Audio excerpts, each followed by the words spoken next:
Okay, so before this video starts, I'm going to be talking about the New York Giants versus Seattle Seahawks.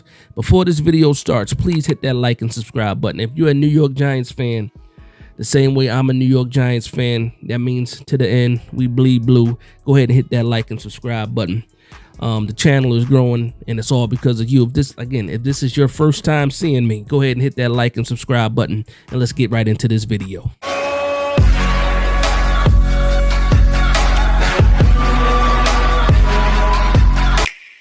Big Dash knows what? So it's Seattle week. It's the Seattle Seahawks week 4 versus the New York Giants Monday Night Football. New York Giants are going to be at home, and can we please get a do-over? Another primetime game at home against a good NFC opponent. Can we get a redo? For the fans, can we get a redo, please, New York Giants? And I believe we can do that. So after a few days of pity and wallowing in defeat at the hands of the San Francisco 49ers, I have a new life. I'm not dead. I am not dead. And the New York Giants aren't dead either.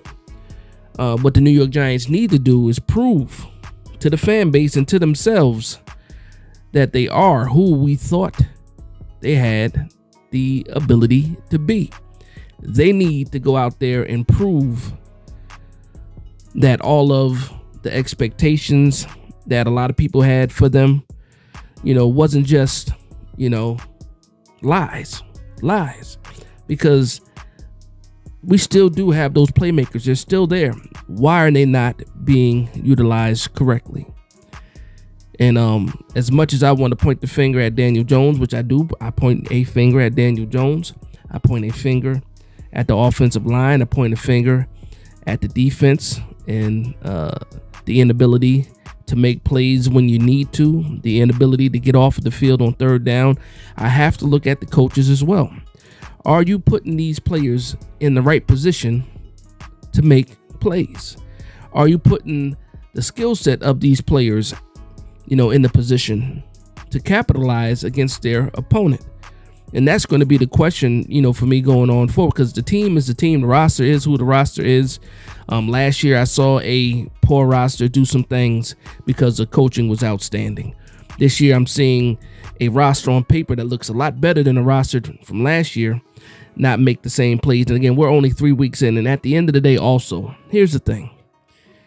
We're 1-2. We lost to the Dallas Cowboys and we lost to the San Francisco 49ers. Those are 2 games that a lot of people had us losing in the first place. Now, I don't want to use as an excuse, because I, for one, believe that we should have beat or had a chance to beat the Dallas Cowboys week 1 going into that game. With all of the added pieces, added weapons, a second year under a system, we should have looked a lot better than what we did. The 49er game was a slow blowout, like I said in the previous video. And when it's a slow blowout, the ending score tells a different story from the game. Throughout that whole game, 3 quarters of that game, up until the 4th quarter, we were, it was a one possession game. And the New York Giants just needed to make a play, and we couldn't. Whether it was on offense, whether it was on the defense, we just could not make plays consistently. Not saying that everybody played bad, but when you absolutely needed a play, we didn't get it. And that's the things that need to change. Now, I did watch the Seattle versus the Carolina Panthers game early on, competitive game between the two. At one point in time, the Carolina Panthers were actually leading in that game. And then, pretty much Seattle took over at the end. Now, one thing I'll say about Seattle, despite all of the injuries that they have on the offensive line, that unit's still playing pretty well. That shows that they have good offensive line depth, and it shows the importance of having good offensive line depth, which we don't have. And that's something that we should be able to work on, in this offseason. But right now, the roster is what it is, and you're not making, any major moves. So these guys that we're playing with are going to be the guys that we're playing with. Now, I hope that Andrew Thomas is going to be able to play. I hope that Ben Bredesen can get out of concussion protocol so he can play. But just having Andrew Thomas back is a big step. Saquon Barkley, hopefully with the ankle sprain, he can be able to play. I haven't seen the injury report yet either. So I'm just hoping that a lot of the guys that we have that we need on this team are going to play this week against the Seattle Seahawks, and we do get that extra day. It is a Monday night game, so hopefully with that additional day and off of 10 days of rest, we can get a lot of these guys back. But that's still not the point when it comes to this game. Offensively, I'll start with the offensive side. We have to push the ball. Daniel Jones, I understand you would like people to be open and throw them the ball. In this case, where we're at right now, you have to allow these guys to make the plays for you. They're not going to be wide open. No matter how we scheme it, we're not seeing the scheme work per se as far as, scheming guys open. We're not seeing guys running around wide open. We're taking the check downs. We're not even thinking about taking those chances deep. Not often. Now in that San Francisco game, the first play of the game, they tried to go deep. For Darius Slayton, ends up not a catchable ball.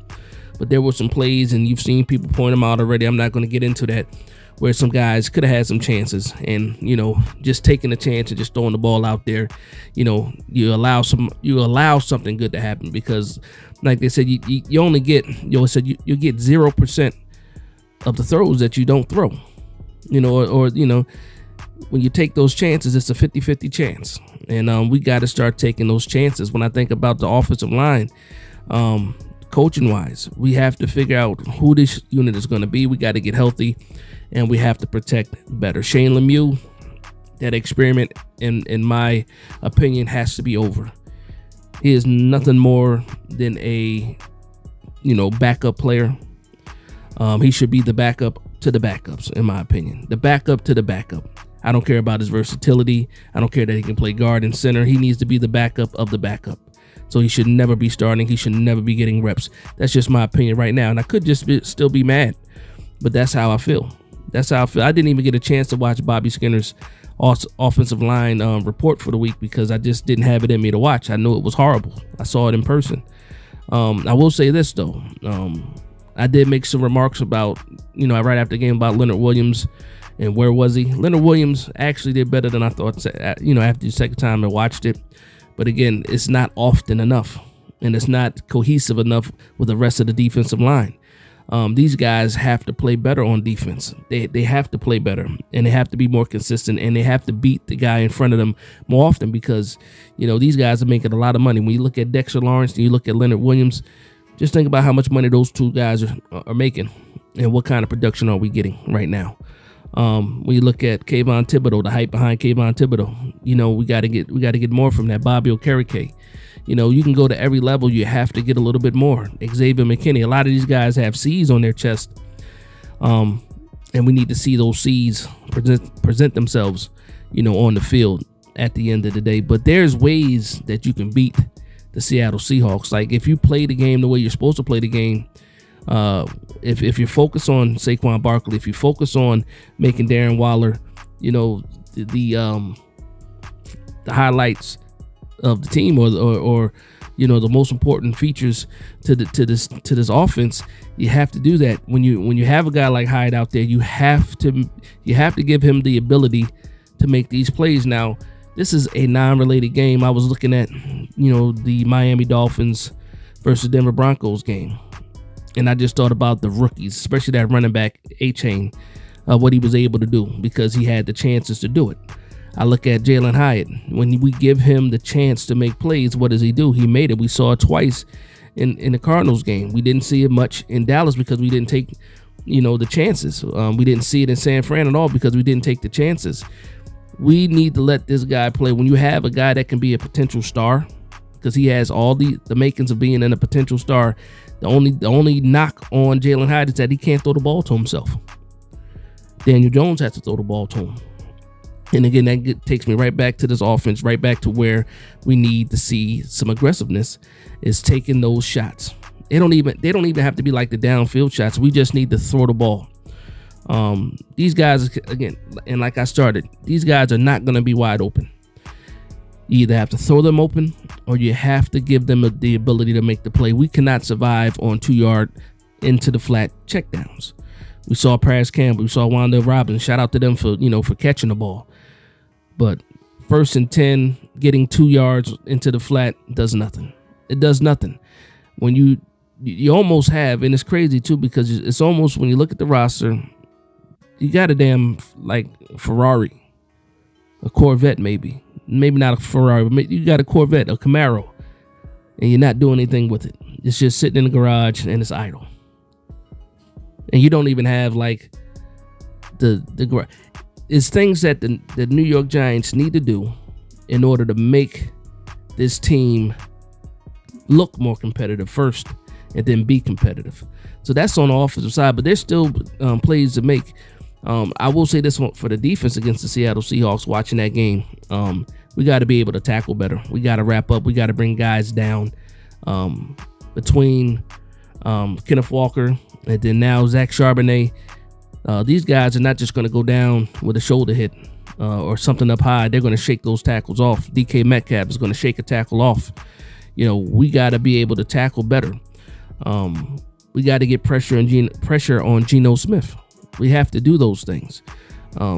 So there is a recipe. There are keys to victory for the New York Giants, but we just have to be more consistent in our play, and then our captains have to step up. The playmakers need to step up, and that's pretty much the recipe there. And for me, I'm not going to do a prediction for this game because, like I told you before, I'm over predictions right now.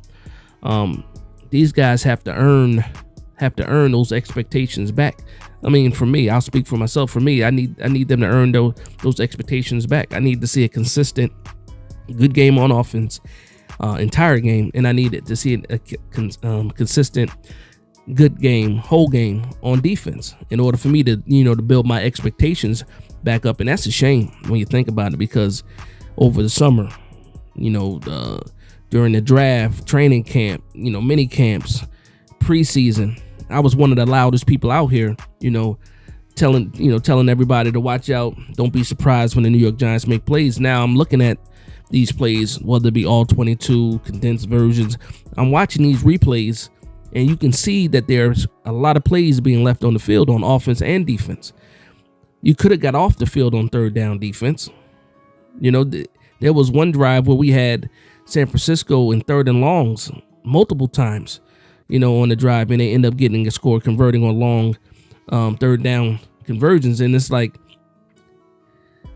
we need to be the team to make those plays. If we want to compete, if we want to, make a name for ourselves, if we want to be looked at as a competitor in the NFC, first off in the division, because right now we're dead last in the division.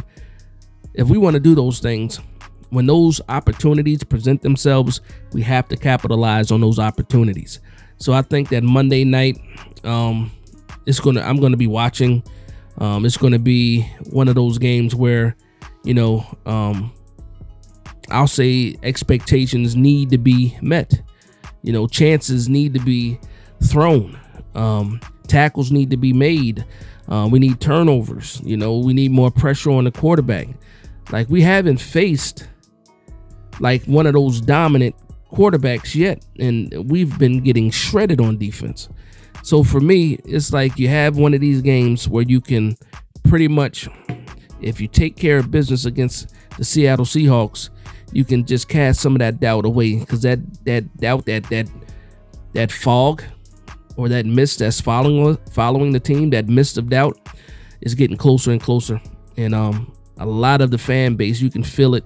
A lot of the fan base is losing some of that drive that they had prior to the season starting. And it's a shame, but you can't blame the people for having, those doubts now, because what have they shown us this season yet? Now, I do believe that the New York Giants have that gear. They need to kick that gear, kick into that gear, I should say. And it all starts with pushing the ball downfield. It starts with getting off of the field on 3rd down for the defense. And Wink got to figure that thing out. Dable and Kafka got to figure that offense out. And I think that, the coaches that we had last year, they're not gone. They're still in the building. We just need to figure out what exactly is happening, or what might need to happen in order for this team to look better than what we've been looking. So that's going to be My main thoughts on this game against the Seattle Seahawks, again, I don't know what their offensive line is going to look like. They've been missing a lot of players. They had another guard go down in this previous game against the Carolina Panthers. So I haven't seen the injury report yet, but that's still not an excuse. The New York Giants need to go out there and make a statement, not because it's the Seattle Seahawks. No, it's because the New York Giants need to make a statement for themselves and for this fan base.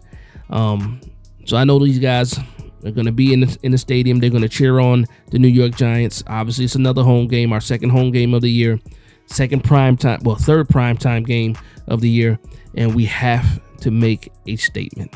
The whole world will be watching again, or maybe not watching because it's the New York Giants and we haven't given them anything to want to tune in for. But this is going to be one of those games that hopefully for the people that don't watch this game, they can be like, did you see what Saquon Barkley did? Did you see what Daniel Jones did? Did you see what Kayvon Thibodeau did?